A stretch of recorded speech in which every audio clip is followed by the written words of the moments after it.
Il est 15 heures sur Europe 1. Et voici Émilie Dez pour le Flash. Bonjour Christophe, bonjour à tous. Lyon écope d'un huis clos total à titre conservatoire après les incidents survenus hier soir dès la 4e minute du match OL-OM. La décision de la commission de discipline de la Ligue professionnelle de foot. Une réunion d'urgence réunira demain Gérald Darmanin, Roxana Maracineanu et les instances du foot. Trop, c'est trop, a dénoncé la ministre des Sports dans Europe Midi. Le joueur de l'OM, Dimitri Payet, a reçu une bouteille sur la tête. 2 personnes sont toujours en garde à vue. Face à la reprise de l'épidémie, la ministre du Travail, Elisabeth Borne, appelle les entreprises à se remobiliser sur le respect des gestes barrières et notamment le port du masque. En moyenne, le nombre de cas quotidiens a presque doublé en une semaine.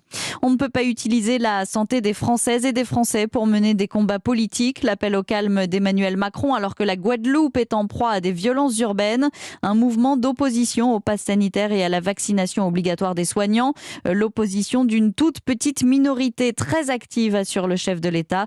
30 personnes seront jugées en comparution immédiate. Aujourd'hui, en fin d'après-midi, Jean Castex va réunir les élus guadeloupéens. Cédric Jubilard reste en prison. La demande de remise en liberté du mari de Delphine, disparu depuis près d'1 an, a de nouveau été rejetée. Il a été mis en examen en juin dernier, soupçonné d'avoir fait disparaître la jeune femme. Lui clame toujours son innocence. François Fillon attendu à la barre. L'ancien Premier ministre doit être interrogé cet après-midi par la Cour d'appel de Paris. Lui qui plaide la relaxe espère convaincre les magistrats de la réalité du travail de son épouse Pénélope Fillon. François Fillon condamné en première instance à 5 ans de prison dont de ferme, reconnu coupable d'emploi fictif. 1 millier de patients expérimentent désormais le cannabis à usage médical. Des patients accompagnés par des professionnels de santé. Lancée il y a 7 mois, cette expérimentation du cannabis à usage thérapeutique doit évaluer l'utilité et l'efficacité du traitement.